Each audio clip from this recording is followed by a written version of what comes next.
इस बीच बड़ी खबर पंचकुला से सामने आ रही है। पंचकुला में एक ही परिवार के 7 लोगों की खुदकुशी का मामला है। ये डीसीपी क्राइम अमित दहिया ने जानकारी दी है।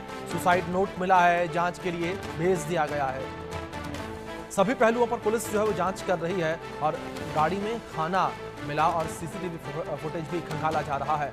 हर एंगल से पुलिस जो है मामले को लेकर जांच कर रही है। अमित दहिया ने कहा यह और डॉक्टरों का बोर्ड पोस्टमार्टम करेगा। मामले की जांच में 5 पुलिस टीम बनाई गई है और 5 पुलिस टीम जो है वो पूरे मामले को लेकर जांच पड़ताल करेगी। हम लोगों को ये एक सुसाइड नोट जो मिला है उसके अंदर एक आर्थिक मंदी की वजह से, कर्ज की वजह से जो है वो सुसाइड करना दिखा है। लेकिन इसके अलावा भी हम लोग मृतकों के जितने भी सोशल मीडिया अकाउंट्स हैं, जितने उनके ट्विटर सोशल मीडिया ये वो हैं, प्लस सीसीटीवी फुटेजेस हैं, कॉल रिकॉर्ड्स हैं, बैंकिंग स्टेटमेंट्स हैं, वो सब हर प्रकार के एंगल से 360 डिग्री एंगल से पुलिस हर जगह इन्वेस्टिगेशन स्टार्ट कर चुकी है। सर, सुसाइड नोट्स भी बताया जा रहा है कि 2 मिले हैं, क्या उनमें कोई अलग अलग जानकारी है या वो एक ही नोट के 2 पन्ने हैं, किस तरह से? देखिए मैम, ये अभी इन्वेस्टिगेशन का पार्ट है, उसके अंदर क्या है वो अभी डिस्क्लोज करना ठीक नहीं है।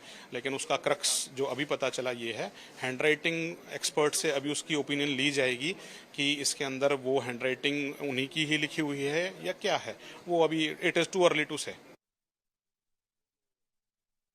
जानकारी पंचकुला से ही है। पंचकुला में एक परिवार के 7 लोगों की खुदकुशी का मामला है। ये सुसाइड से ठीक पहले का वीडियो सामने आया है। मृतक प्रवीण मित्तल ने जो है ये वीडियो बनाया और मृतक प्रवीण मित्तल का ये वीडियो बताया जा रहा है। ये बड़ी खबर निकलकर सामने आ रही है। जिस तरीके से पंचकुला में एक ही परिवार के 7 लोगों की आत्महत्या का मामला ये सामने आ रहा है और ये भी बताया जा रहा है कि परिवार जो है वो बाहर का रहने वाला था। परिवार जो है वो उत्तराखंड का रहने वाला बताया जा रहा है और इस बीच ये वीडियो निकलकर सामने आया है और ये कहा जा रहा है कि प्रवीण मित्तल इस वीडियो में नजर आ रहे हैं।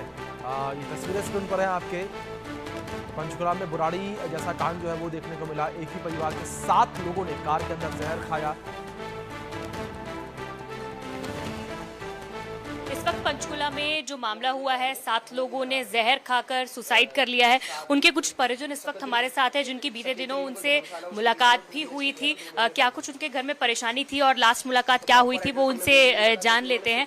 आपके क्या लगते थे जो प्रवीण जी? मेरे चाचा जी थे वो।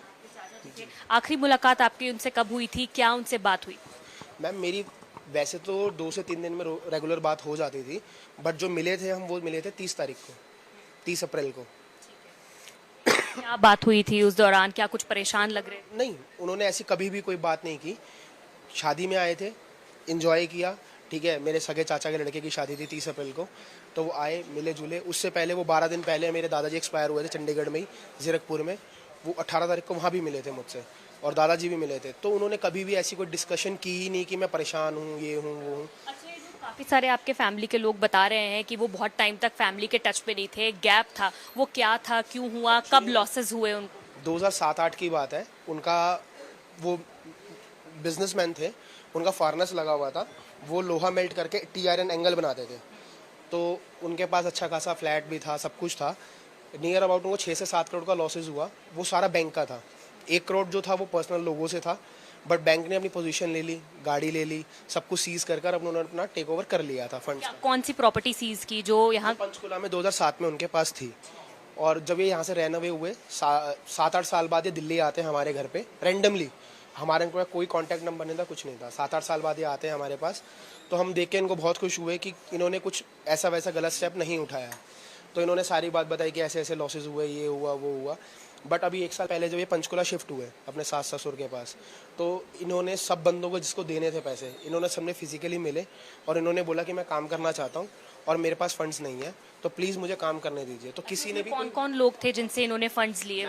एक्चुअली में 2007 की बात है। पहली बात तो मुझे पता नहीं, क्योंकि मैं बहुत बच्चा था उस टाइम। मैं 17 साल का था जब उनको लॉसेस हुए।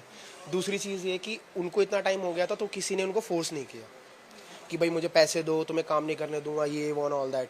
ये लॉसेस जो बात चल रही है ये 2007-8 के थे। ठीक है, लॉसेस थे, बट ऐसा नहीं था कि बंदा इतना बड़ा स्टेप आज उठाए। अगर उठाना होता तो शायद वो 2007-8 में उठाता। जब वो आपके घर रैंडमली आ गए थे 13-14 में, तब आप लोगों ने पूछा नहीं कि वो 5 साल कहाँ थे, कहाँ गए? बातें उन्होंने बताई। बीच में वो कलकत्ता गए थे, देहरादून गए, चंडीगढ़ गए, जगह जगह उन्होंने शिफ्ट की, बट लास्ट वो फिर जाकर काम करने की कोशिश जी लास्ट उन्होंने फिर देहरादून शिफ्ट हुए 5 से 6 साल उन्होंने कैब चलाई अपनी प्राइवेट नंबर कैब से, और लोकल वहाँ का जो न्यूज़पेपर है उसमें ऐड भी डलवाते थे 3,000 पर मंथ की, जिसके अंदर आपको मतलब गाड़ी अगर ड्राइवर चाहिए विद कार चाहिए तो आपको कॉल्स आती थी। तो उन्होंने बेसिकली काम किया क्योंकि फंड्स ही चाहिए थे काम करने के लिए, तो उनको आपने बताया कि उनके पिताजी को बीमारी थी, ब्रेन की बीमारी थी, वो भी लास्ट ईयर ही हुई थी। तो उसका जैसे उनके पास पैसे नहीं थे तो किस तरह इलाज हुआ, क्या वो सबकी मदद? गवर्नमेंट इलाज होता है मैम, गवर्नमेंट से उनका इलाज चल रहा था, उनको दवाइयाँ दी जा रही थी और दवाइयाँ लेके वो नॉर्मल हो गए थे। बट वो ये था कि एजिड थे, 75 प्लस थे, अकेले बैठने से उनको जैसे किसी को अब्यूज़ वर्ड कह दिया, किसी को कुछ कह दिया, तो ये सब चीज़ें थी।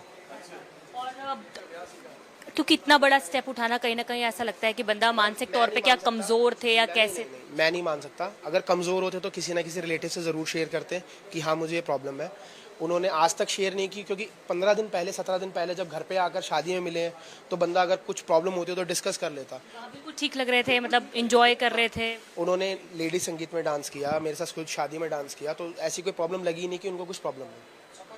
बहुत शुक्रिया बातचीत करने के लिए। तो ये उनके परिजन थे, उनके चचेरे इनके चाचा लगते हैं, भतीजे हैं उनके। तो उन्होंने बताया कि कुछ दिन पहले तक ही, लगभग 15-20 दिन पहले वो बिल्कुल ठीक थे, घर की एक शादी अटेंड की और इस वेडिंग के दौरान जो है उनका परिवार काफ़ी खुश नज़र आ रहा था, लेडी संगीत में नाचा गाया और बताया भी जा रहा है कि कमज़ोर दिल के व्यक्ति नहीं थे, काफ़ी स्ट्रॉन्ग थे शुरुआत से और इसीलिए परिवार जो है वो सुसाइड नोट देखना चाहता है। पुलिस के अधिकारियों से आग्रह कर रहा है बार बार कि सुसाइड नोट दिखाया जाए ताकि उन्हें पता चले कि आखिर उनकी मौत के पीछे की या पूरे परिवार की सुसाइड के पीछे की असल वजह जो थी वो क्या रही।